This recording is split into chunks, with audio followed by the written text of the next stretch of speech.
My name is Mia Reynolds. I'm 34 years old, and until that afternoon, I thought I knew exactly how much humiliation I could swallow for the sake of family. Then I walked into the back of a small restaurant, holding a stack of paper plates in one hand and a lighter for my daughter's birthday candles in the other, and I saw her cake sitting upside down in the garbage. Pink frosting was smeared across the black trash bag. The little sugar butterflies she had picked herself were broken in half. Her name, carefully written in white icing, had been dragged through coffee grounds and napkins like it meant nothing. Behind me, the room went quiet in that strange way people get quiet when they know something cruel just happened, but they are waiting to see who will be brave enough to say it out loud. My brother leaned against the counter with a grin that did not even pretend to be sorry. When I asked him what happened, he laughed and said, "Honestly, she wasn't worth wasting a cake on." My daughter stood beside me in her blue birthday dress, still wearing her paper crown, staring at the trash like she was trying to understand how a cake could disappear before anyone even sang for her. I did not scream. I did not throw a plate. I picked her up, felt her tiny arms lock around my neck, and walked out while everyone watched. The next morning, my mother called me crying. "Please call the venue," she begged. "They're about to cancel your brother's wedding." I looked at my daughter sleeping on the couch, her paper crown folded beside her, and said, "Sounds like his problem." Then I hung up. Before I tell you what he said next, and what happened after I refused to save him, tell me, what time is it for you right now? Where are you watching from? And what's the weather like there? Does it match your mood today? I'm curious to see how far this story will travel. For most people, a birthday cake is just flour, sugar, frosting, and candles. For my daughter, Ava, that cake was proof that she mattered. She had spent 3 weeks talking about it. Every night before bed, she asked if I thought the butterflies would be purple enough, if the letters would be neat enough, if people would clap when she blew out the candles. She was turning 8, and because money had been tight that year, I had saved little by little to make that party feel special. I was not trying to impress anyone. I was not trying to compete with anyone. I just wanted my daughter to have one afternoon where she felt chosen. That was why the sight of that cake in the garbage did something to me that I still cannot fully explain. It was not only the cake. It was the way my family froze. It was the way no one immediately bent down to pick up the box or tell Ava it was not her fault. It was the way my brother, Mike, looked at my child's ruined birthday and acted like he had done something clever. My mother, Helen, stood near the dessert table with one hand pressed to her mouth, but she did not correct him. She did not pull Ava into her arms. She looked at me like she was silently begging me not to make a scene. That had always been my job in the family, to keep the peace, swallow the insult, smooth the tablecloth over the crack in the wood, and pretend everything looked fine. Mike had always been the golden one. When we were kids, if he broke something, I was told to be patient because boys were rough. If he failed a class, he was under pressure. If he forgot Mother's Day, he was busy. If I did anything less than perfectly, I was dramatic, sensitive, or difficult. After my divorce, when I moved into a smaller apartment and started rebuilding my life as an event coordinator, my mother told me not to burden the family with my problems. But when Mike got engaged to Olivia and realized weddings cost more than attention, suddenly everyone expected me to help. I recommended vendors. I reviewed his contracts. I warned him that the venue required final payment 2 weeks before the wedding. I even used one of my professional contacts to get him a reduced rate on the ballroom, because despite everything, I still believed family should show up for family. That was before he threw my daughter's cake away. That was before he looked at Ava's face and decided her hurt was funny. After we left the restaurant, Ava did not cry at first.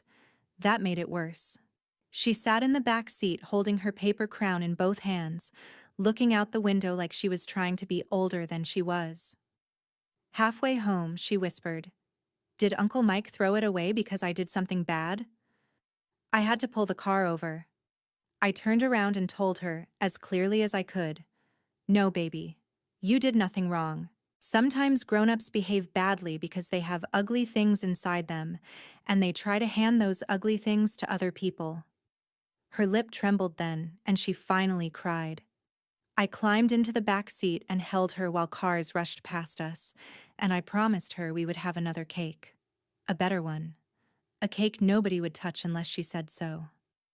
But the whole time, a cold, quiet thought formed inside me.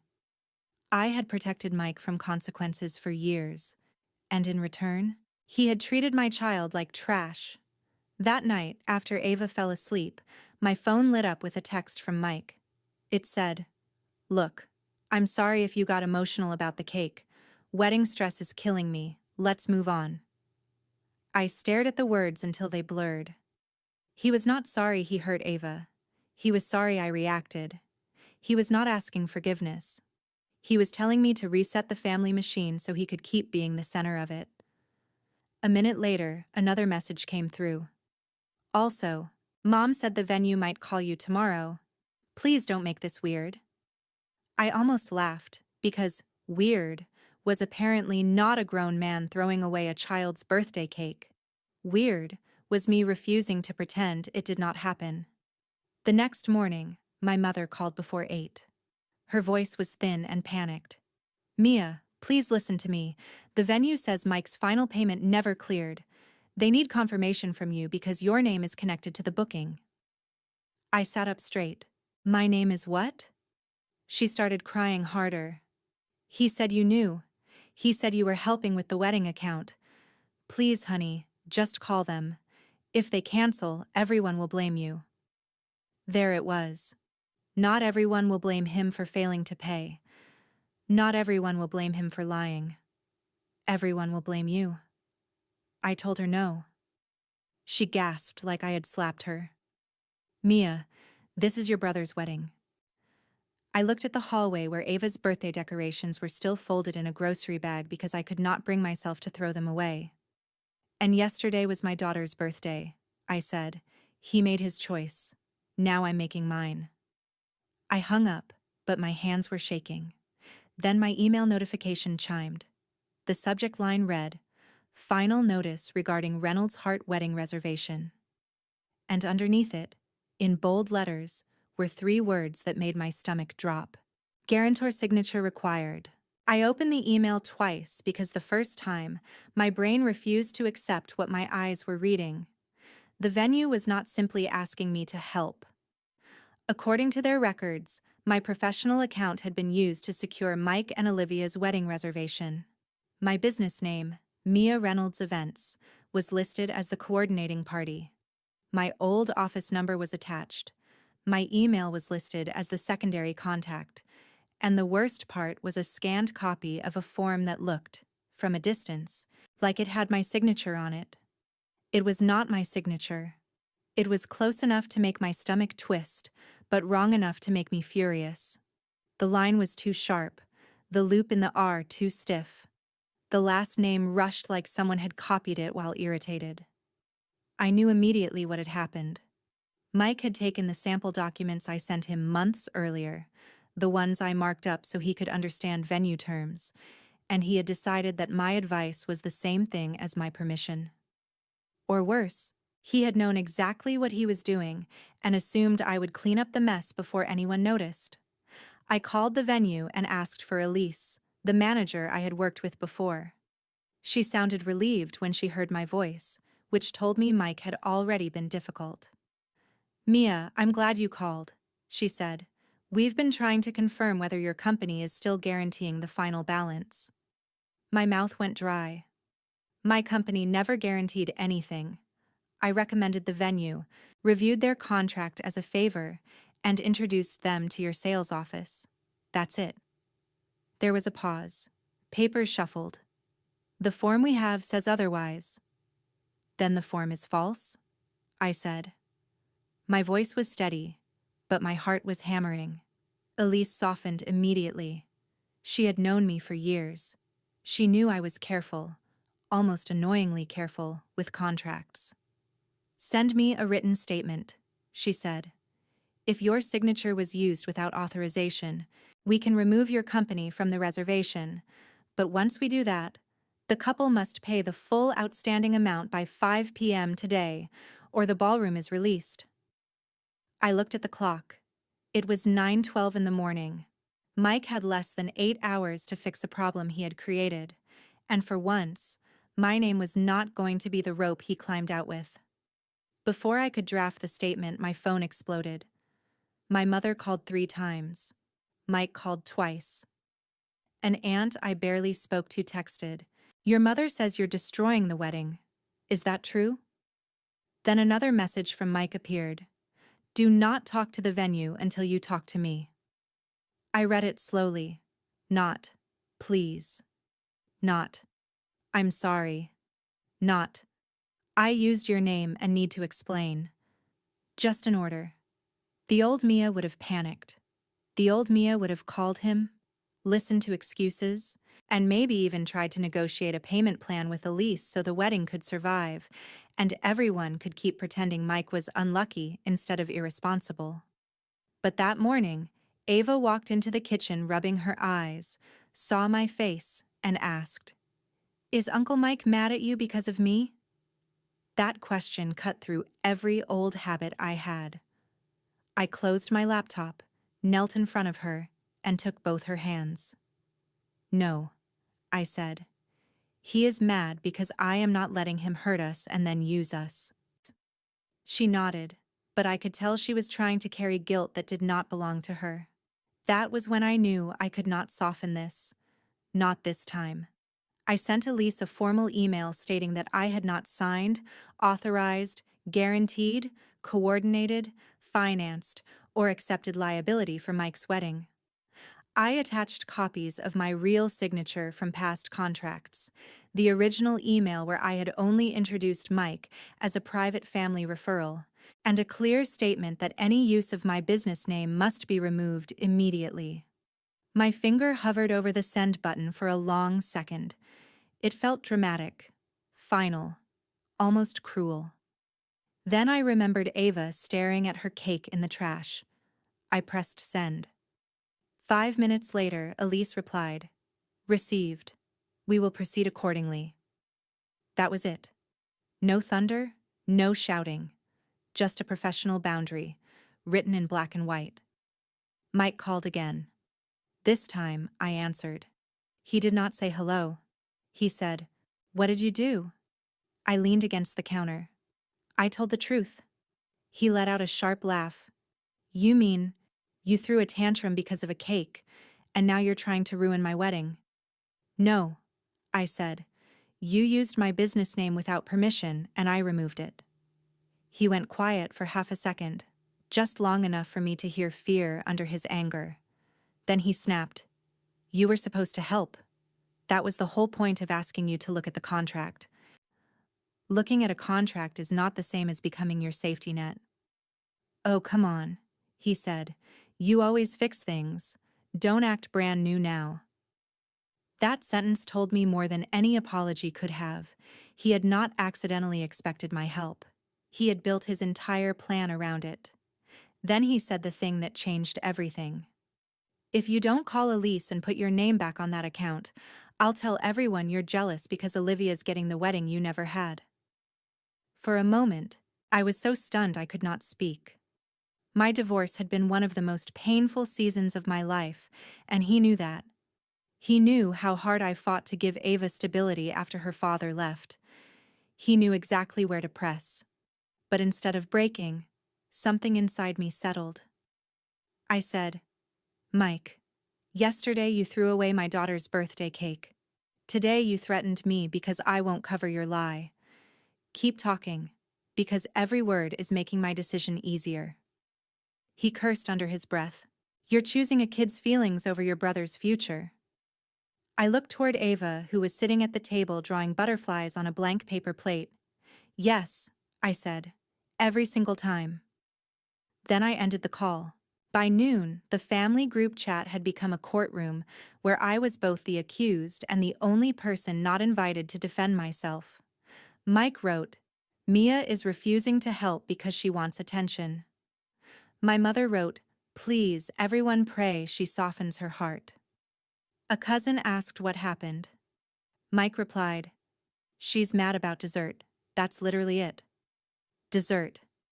That was what he called my daughter's humiliation. I did not respond immediately. I took screenshots. I saved voicemails. I printed the venue email. Not because I wanted to destroy him, but because I had learned something from years of being the family fixer. When entitled people lose control, they rewrite history fast. And this time, I was not going to let Mike write mine. At 3:47 p.m., Mike showed up at my apartment. I saw him through the peephole, pacing in the hallway in a wrinkled dress shirt, phone pressed to his ear, face red with panic. Behind him stood my mother, holding a tissue like she was already attending a funeral. I did not open the door until I had sent Ava to her room with headphones and a movie. When I finally unlocked it, Mike pushed forward like he expected to walk right in. I stepped into the doorway and blocked him. That alone seemed to offend him. "We need to talk," he said. "No," I replied. "You need to talk. I need to decide whether listening is worth my time." My mother flinched. Mike's jaw tightened. "Are you serious right now?" "Very." He looked past me into the apartment, maybe searching for Ava, maybe searching for evidence that I was weaker at home. I moved slightly so he could not see inside. "Say what you came to say." He started with the performance version. "Mia, I'm sorry about the cake." "Fine. I should not have said what I said. But you have to understand, I'm under insane pressure. The wedding is in 3 days. Olivia's family is asking questions. The venue is threatening to release the ballroom. This is not the time to punish me." My mother nodded quickly, desperate to turn his speech into a solution. "See, honey?" He apologized. I looked at her. He apologized because the venue gave him a deadline. Mike threw up his hands. "What do you want from me?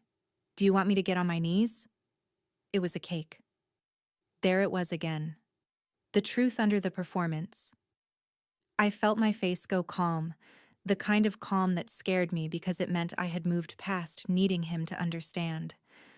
"Tell me why you threw it away," I said. His eyes darted to my mother. "It was in the way." "Of what?" "The dessert table." "At my daughter's birthday party?" He scoffed. "It was supposed to be a family lunch, too. Olivia's parents were there. We were discussing wedding details, and you made the whole afternoon about Ava." I stared at him. My mother looked down. That was the missing piece. He had not tossed the cake because it was damaged or misplaced. He had tossed it because Ava's birthday interrupted the wedding spotlight he believed belonged to him. "It was her birthday," I said. "For 2 hours, yes. The afternoon was about her." Mike rolled his eyes. "She's 8. She would have forgotten by next week if you didn't make it a trauma." I felt the words hit me, but they did not knock me down. They clarified him. "You looked at a child's joy and saw competition." His face hardened. "Don't twist it." "I don't have to twist it. You're explaining it perfectly." My mother reached for my arm, but I stepped back. "Mia, please. I know he was wrong, but don't let one mistake ruin his life." I almost laughed. One mistake. The fake signature, the unpaid venue, the threats, the public lies, the cake in the garbage, the insult to Ava. Somehow, when Mike hurt people, every action was reduced to one mistake. When I set a boundary, it became a life-ruining betrayal. "Mom," I said quietly, "when he threw away Ava's cake, you stood there. When he insulted her, you stood there. When he used my company name, you called me to fix it. Do you understand what you are asking me to teach my daughter?" Her eyes filled with tears. "I'm asking you to keep the family together." "No," I said. "You're asking me to keep Mike comfortable." Mike stepped closer. Enough. Call Elise. Tell her the signature issue was a misunderstanding. Put your company back on the account until Monday. I'll pay you back after the honeymoon. I blinked. You want me to risk my business, my credit, and my reputation so you can have a ballroom you didn't pay for? You're making it sound worse than it is, because it is worse than you want to admit. He lowered his voice. You owe me. That stunned me more than his anger. For what? For being your brother. For all the years Mom had to worry about you after your divorce. For all the times the family had to listen to your problems. My mother whispered, Mike, stop. But he was already too far gone. You act like Ava is the only kid in the world. She needs to learn she's not special. The hallway went silent. Even he seemed to realize he had said the quiet part out loud. I opened the door wider, not to let him in, but to make the exit clear. Leave. He laughed bitterly. So that's it? You're choosing her over us? I looked him straight in the eye. There is no us that requires me to sacrifice my child. He pointed at me. Then don't come to the wedding. I wasn't planning to attend a celebration built on fraud and cruelty. His face twisted. You'll regret this. I shook my head. No, Mike. For the first time, I don't think I will. He turned away, dragging my mother with him, but before the elevator doors closed, he shouted, When this wedding gets canceled, everyone will know it was because of you. I closed the door, locked it, and stood there with my back against it until my breathing slowed. A few minutes later, Ava came out of her room. Her headphones were around her neck. I did not know how much she had heard. She walked over and slipped her hand into mine. Mom, she asked softly, am I special? I dropped to my knees so fast they hit the floor. Yes, I said, pulling her close. You are special. Not because you are better than anyone else, but because every child deserves to be loved, protected, and celebrated. She hugged me hard. That was the moment my anger turned into something cleaner. I no longer wanted revenge in the way people imagine it. Screaming, destroying, making someone suffer for the sake of suffering. I wanted truth. I wanted consequences. I wanted my daughter to see that when someone tries to make you small, you do not shrink to keep them comfortable. You stand up, even if your knees shake. And mine were shaking, but I was still standing. The next 24 hours were ugly in the way family pressure can be ugly when it dresses itself up as concern. My aunt sent a voice message saying weddings were stressful and I should forgive. A cousin said Mike had always been immature, as if immaturity at 36 were a medical condition. My mother texted, Please don't make me choose between my children. I typed back, You already did. I'm just finally noticing. Then I put my phone on silent and made pancakes with Ava. She wanted chocolate chips in the shape of a smiley face, and for 20 minutes, the world was only batter, syrup, and her laughter. Around noon, Olivia called me. I almost did not answer. She had always been polite but distant, the kind of woman who smiled at family dinners and watched more than she spoke. When I picked up, her voice was quiet. Mia, can I ask you something directly? I braced myself. Yes. Did Mike use your business name without permission? Yes. She inhaled slowly. And did he throw away Ava's cake? Yes. Another pause. What exactly did he say? I lowered my voice and repeated it. Olivia was silent for several seconds. Then she said, He told me the cake was already ruined and you blamed him because you were upset about the wedding. Of course he did. Olivia, I have emails from the venue and screenshots from the family chat. I'm not trying to pull you into this, but you deserve to know what he created. Her voice trembled. Please send them. Sending those screenshots felt like crossing a line, but then I asked myself who had drawn that line and who benefited from it. Mike had already lied to her. Silence would not be kindness. It would be protection for the wrong person. So I sent Olivia everything. The venue email, Elise's confirmation, Mike's text telling me not to make things weird, his threat about my divorce, and the screenshot where he called Ava's birthday dessert drama. I added no commentary. The truth was ugly enough. An hour later, the family group chat changed. Olivia's older sister wrote, "Why is Mia's company listed on the contract if she didn't agree?" No one answered. Then Olivia's father wrote, "We were told Mia was handling payment security as a professional courtesy." My mother responded, "This is a private family matter." Olivia replied, "It became my family's matter when Mike lied to us about the venue." I stared at that message for a long time. For years, I had pushed against the wall alone. Suddenly, someone was pushing from the other side. Mike called me 15 times. I did not answer. He texted, "You had no right sending Olivia anything." I replied, "You had no right using my name." He wrote, "You're destroying my relationship." I wrote, "No, I'm refusing to help you hide what you did." Then I blocked him for the rest of the day. That evening, I held Ava's replacement birthday party in our apartment. It was small. Catherine came with a homemade banner. 2 of Ava's classmates brought glittery gift bags. Our elderly neighbor brought cookies and pretended not to notice when I cried during the birthday song. The cake was smaller than the first one, but perfect. Vanilla, strawberry filling, purple butterflies, and Ava's name across the top. Before we lit the candles, Ava touched my arm and whispered, "Can we take a picture first? Just in case?"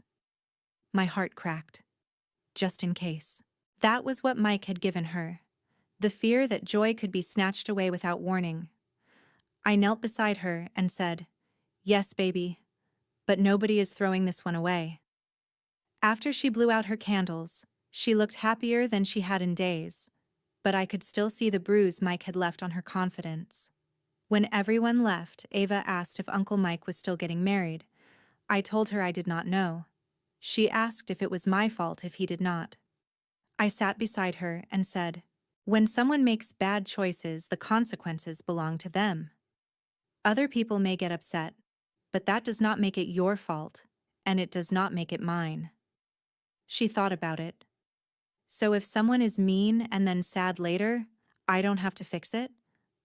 I kissed her forehead. "Exactly." Late that night, Olivia texted again. "The venue gave Mike until tomorrow morning. My parents won't cover the balance unless he explains the false guarantor form. He says you promised to sign and backed out. Can you come to the venue tomorrow and tell everyone the truth in person?" Going there felt like walking into a storm on purpose, but staying home would let Mike perform and twist the story again. I typed, "I'll come, but I'm not saving the wedding." Olivia replied, "I'm not asking you to." That was when I understood Mike's mistake. He thought the danger was that I would refuse to help him.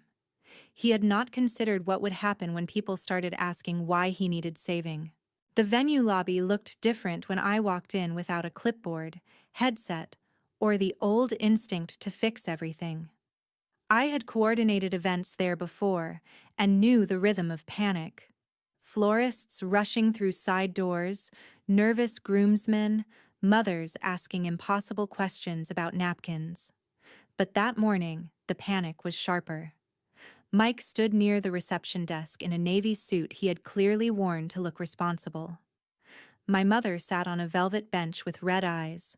Olivia stood beside her parents, arms crossed, pale but composed. Elise waited behind the desk with a folder in front of her, professional and calm in the way people become when the rules will not bend. The moment Mike saw me, he moved fast. "Finally," he hissed. "Tell them this is a misunderstanding." I stopped before he got close. "It is not." His eyes flicked toward Olivia. "Mia, I swear, if you embarrass me." "You embarrassed yourself when you forged my involvement." Olivia's father stepped forward. "Forged?" Mike spun around. "She's exaggerating.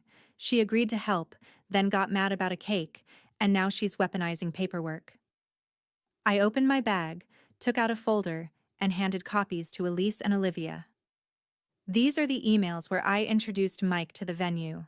I never agreed to coordinate, guarantee, finance, or sign anything. These are samples of my real signature, and this is the form the venue received. Elise nodded. For the record, Mia Reynolds has denied authorization. Her company has been removed from liability. The remaining balance is due from the couple directly. Mike laughed, but it sounded thin. This is insane. We can pay after the wedding. The gifts alone will cover. Olivia turned to him. You plan to pay the venue with wedding gifts? He froze. Her mother gasped. Not all of it, he said. Just some. Lots of people do that. Olivia's face changed. Not anger yet. Realization, which was worse. You told me the venue was fully handled. It was going to be. By Mia? He looked at me with hatred. She offered. No, I said. I helped you read a contract. You turned that into access. Olivia's father asked Elise, how much is outstanding? Elise gave the number. The lobby went silent. Mike had not been short a little. He had built a wedding on money he did not have, trust he had not earned, and a sister he assumed would be too guilty to say no. My mother stood. Mia, please. If you can just temporarily put your name back, we'll figure it out after. I looked at her and saw how tired she was, but I also saw the pattern still alive in her eyes. She was not asking Mike to be honest. She was asking me to absorb the damage. Mom, if I sign, I become responsible. But family helps family. Then ask Mike why he did not help Ava when he hurt her. Her mouth trembled. This is bigger than a cake. I know, I said. That's why I'm here. Olivia looked at Mike. Did you throw away Ava's cake because you were angry her party was getting attention? Mike's face flushed. Oh my God, not this again. Answer me. It was a stupid cake. Olivia flinched. He kept going because men like Mike often mistake silence for permission. Everyone is acting like I committed a crime. She's a kid. She would have gotten over it. Mia made it a whole thing. Olivia's sister said quietly, that tells me everything. Mike pointed at her. Stay out of it. Olivia removed her engagement ring. She did not scream. She simply held it in her palm and looked at it like it had become unfamiliar. Mike, I asked you for honesty for months. About money, about the venue, about why you were angry at Mia. You lied every time. Liv, don't do this here. Where should I do it? At the altar? My mother started crying. Mike's bravado cracked. Baby, please, we can fix this. Mia just needs to make one call. Every eye turned to me. The old script waited. Soften, rescue, pay, apologize for making people uncomfortable. I took a breath. No. Mike stared. Mia. No, I repeated. I will not call Elise as your coordinator. I will not guarantee your balance. I will not lie to Olivia. I will not teach my daughter that cruelty gets rewarded if the cruel person cries loudly enough. My voice shook, but the word had already landed. Elise closed the folder. Without payment, we cannot proceed with the event as contracted. The ballroom will be released at 5 p.m. Mike looked around wildly. So that's it? You're all just letting her ruin my wedding? Olivia's father answered calmly. No, son. You did that. Mike turned to my mother, expecting rescue. She opened her mouth, then closed it. For once, she had no magic sentence that could turn his consequences into my obligation. Olivia walked to me before leaving. I'm sorry about Ava, she said, her voice breaking on my daughter's name. I should have asked more questions sooner. I nodded. I hope you ask them now. She looked at the ring in her hand. I am. Then she walked out with her parents. Mike followed her halfway, begging, but she did not stop. I stood in that beautiful lobby, surrounded by marble floors and dying wedding plans, feeling something I had not expected. Not joy. Not satisfaction exactly. Relief. The kind that comes when a heavy door finally closes and you realize you were never required to hold it open. By evening, the wedding was officially postponed, though everyone knew that word was a kindness. The florist canceled. The band kept the deposit. Olivia's family requested a private conversation with hers, which was polite language for, "We are taking our daughter home." Mike sent one final message from a new number because I had blocked the old one. It said, "I hope you're happy. You cost me everything." I read it once and deleted it. Not because it did not hurt, but because I finally understood that Mike would rather lose everything than own anything. He lost the venue because he did not pay. He lost Olivia's trust because he lied. He lost my protection because he mistook love for weakness. I did not cost him everything. I only stopped paying the emotional bill. My mother came over 2 days later. I almost did not let her in, but Ava was at school, and part of me needed to know whether she was coming to defend him or finally see me. She stood in my doorway holding Ava's paper crown. One of the servers had found it at the restaurant and given it to her. The crown was bent, but still blue. My mother held it like evidence. "I should have picked her up," she said. I said nothing. She started crying, but this time her tears did not feel like a weapon. They felt like recognition arriving late. When he said that about her, I should have stopped him. I was so focused on keeping the day from exploding that I forgot who was being hurt. I wanted to forgive her immediately. That was another old instinct. Smooth it over. Make the crying stop. But forgiveness without change is just another chore handed to the wounded person. So I said, "Ava needed a grandmother that day. I needed a mother. We both got a referee." She covered her mouth and nodded. "I know." We talked for almost an hour. She admitted Mike had borrowed money from her twice for wedding expenses and told her not to mention it to Olivia. She admitted she had suspected he used my business name, but convinced herself I must have allowed it because believing otherwise meant admitting who he had become. "You protected the version of him you wanted," I told her. "And you left the real damage for me and Ava." She did not argue. Before leaving, she asked if she could apologize to Ava in person. I told her not yet. Not because I wanted to punish her, but because Ava was not a place for adults to go when they wanted relief from guilt. My mother accepted that, and for the first time, she did not call me difficult. Mike never truly apologized. A week later, he left a voicemail saying, "I'm sorry things got out of hand, but you have to admit you went too far." I saved it, not because I planned to use it, but because sometimes you need a reminder when guilt tries to rewrite the past. Olivia later messaged me that she had ended the engagement. She thanked me for telling the truth and said she wished she had listened to the small warnings earlier. The unpaid bills he brushed off, the cruel jokes he called honesty, the way he treated kindness toward a child like an inconvenience. I wished her peace and meant it. None of us escaped untouched, but at least one more woman stepped out before the door locked behind her. As for Ava, healing came in small moments. She stopped asking if she had done something wrong. She taped a picture of her replacement cake above her desk. One night, while brushing her teeth, she said, "Mom, next year can we have cupcakes instead, so everyone gets their own?" I laughed for the first time in days. "Absolutely." Then she added, "And only nice people can come." That sentence stayed with me. It sounded childish, but maybe it was the clearest boundary anyone in my family had ever spoken. People later asked if I felt guilty for not saving Mike's wedding. The honest answer is complicated. I felt sad my family had reached that point.